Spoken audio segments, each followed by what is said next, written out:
Ayan, ito yung mga gagawin natin. Apat na street solar light. Bali, mag-a-add tayo ng battery niya. Yung battery na to, mga galing to sa mga old power bank. Ayan, nilagyan ko na siya ng base. Tapos nilagyan ko na rin ng lead para pag lalagay natin ng wire.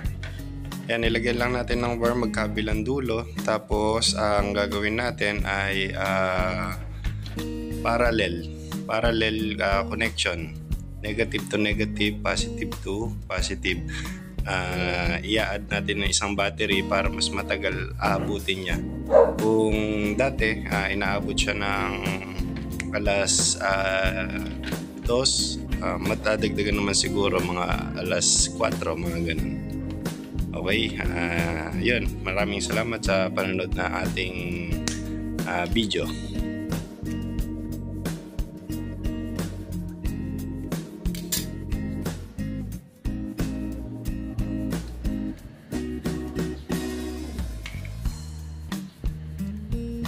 Ayun, ganun lang, napakabilis lang i-add nung isang battery niya.